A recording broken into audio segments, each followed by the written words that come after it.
Afya njema kwa watu wa Mungu ni mpango wa Mungu kwa kila mwanadamu ambaye amekubali kutembea katika njia za Mungu. Ndio maana ukiangalia katika kitabu cha waraka wa 3 wa Yohana sura ya 1, Mtume Paulo anaongea baada ya kuwa amemshuhudia mzee Gayo, mzee wa kanisa ambaye siku zote amekuwa akidhihirisha ile tabia ya kimungu. Anasema mzee, kwa Gayo mpenzi, nimpendaye katika kweli. Anasema mpenzi, naomba ufanikiwe katika mambo yote na kuwa na afya yako kama vile roho yako ifanikiwavyo. Kwa Mungu mara zote anapenda watu wake wafanikiwe kiroho, lakini vile vile hata katika afya zao. Hata kama mtu amefanikiwa kwamba amefanikiwa kifedha, lakini sio kwamba iwe ni kitanzi kwa ajili ya yule mtu kuwa mtu wa magonjwa nyakati zote. Kwa Mungu anapenda kila eneo la maisha yetu tuweze kufanikiwa. Tufanikiwe katika mambo ya kiroho, tufanikiwe katika afya, tufanikiwe katika fedha, tufanikiwe iwe katika ndoa, tufanikiwe iwe ni katika biashara, katika mahusiano, kwa watoto wetu, kila eneo. Tusiwe watu wa kulialia. Hicho ndicho ambacho Mungu anataka kionekane, ni mapenzi ya Mungu. Ndio maana unaweza kuona tangu amemuumba Adamu katika bustani ya Eden pale, lengo ilikuwa ni kwamba mwanadamu asiishi maisha ya kuugua, mwanadamu asiishi maisha ya kufa. Ndio lilikuwa lengo lake. Baada ile dhambi ndio iliyoondoa ule utukufu ambao Mungu alikuwa amekusudia kuonyesha kwa mwanadamu. Sasa kuna tabia vile vile ambayo Mungu anataka tuionyeshe ili tuweze kufurahia vitu hivyo.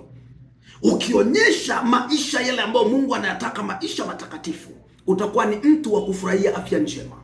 Maana kuna wakati Mungu anatoa magonjwa kwa watakatifu wake na kuyapeleka kwa wale watu ambao wanamchukia. Anaondoa magonjwa. Uwezekano upo. Kitabu cha Kumbukumbu la Torati sura ya 7 anasema Bwana Mungu wako, kuanzia mstari ni kitabu cha Kumbukumbu la Torati sura ya 7 mstari wa 12, anasema na itakuwa kwa sababu mwazisikiliza hukumu hizi na kuzishika na kuzitenda, sio kusikiliza tu, bali kuzishika na kuzitenda. Anasema basi Bwana Mungu wako atakutimizia agano na rehema aliyowapia baba zako. Hizo agano na rehema alizowapia baba zako ni zipi? Nifuate kwa umakini mstari wa 13. Anasema naye atakupenda na kukubarikia na kukuongezea, tena ataubarikia uzao wa tumbo lako na uzao wa nchi yako, nafaka zako na divai yako na mafuta yako, maongeo ya ng'ombe zako na wadogo wa kondoo zako, katika nchi aliyowapia baba zako kuwa atakupa. Mungu aliapa. Kwa ukiangalia kila eneo la maisha, Mungu ameahidi kwa ajili ya kubariki watu wake wawe vizuri, iwe ni katika afya, katika kumiliki, katika ufugaji, katika mavazi, chochote kile Mungu anahusika kwa ajili ya kuona watu wake wanaishi maisha ya kumwakilisha. Angalia mstari wa 18, anasema utabarikiwa kuliko mataifa yote. Hakutakuwa na mtu mume wala mke aliyetasa kati yenu, wala kati ya wanyama wenu wa mifugo. Kwa kuna mambo mengine yanatokea mabaya, utasa, kuto kufanikiwa. Vyovyote vile unakuta mtu afanikiwe, mifugo haizai, watu wanapata ujauzito unaharibika, mambo kadha wa kadha ambao mtu anaanzisha kitu kinaharibiwa kwa sababu ya kuto tu kutii na kutenda kile ambacho Mungu anataka tukitende. Sasa anasema ukiwa ni mtu wa kusikiliza na kutenda na kulitendea lile neno lake, anasema mstari wa 15 vile vile anasema na Bwana atakuondolea ugonjwa wote. Atakuondolea ugonjwa wote, alafu ataupeleka wapi? Anasema wala hatatia juu yako maradhi yoyote mabaya uyajuayo ya Misri. Anasema lakini atayaweka juu ya wote wakuchukiao.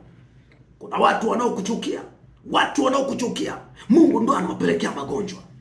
Kwa nyakati nyingine furahia kwamba umepata watu wa kubeba magonjwa yako, wale ambao wanakutabisha, wale ambao wamekuwa wakikuchukia. Kuna magonjwa yanakutabisha mabaya ambao Mungu anasema atayapeleka kwa wale wanaokuchukia. Hawezi kuyapeleka kwa kufanya maombi tu, atayapeleka kwa kuwa wewe unaishi sawasawa na vile yeye atakavyo.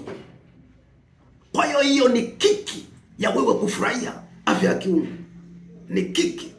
Kwa ni wewe tu kuweza kukaa katika ule mkao ambao Mungu anautaka.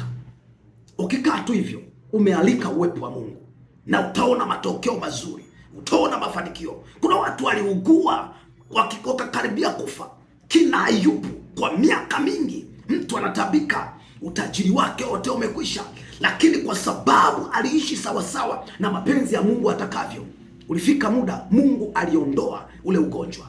Ayubu akaanza kufurahia ule wema wa Mungu katika maisha yake. Ayubu akaanza kufurahia. Watu walikuwa wameshamkatia tamaa, lakini akajikuta anaanza kuishi yale maisha ambayo yalikuwa ya mwanzo, tena kwa uzuri mara mbili yake. Mungu akampa na fidia. Kwa nini wewe usiogelee katika baraka hizo? Baraka hizo utaziogelea ikiwa wewe ni mtu wa kumaanisha kuishi sawasawa na mapenzi ya Mungu. Chukua hatua ili Mungu achukue hatua kwa ajili yako. Mungu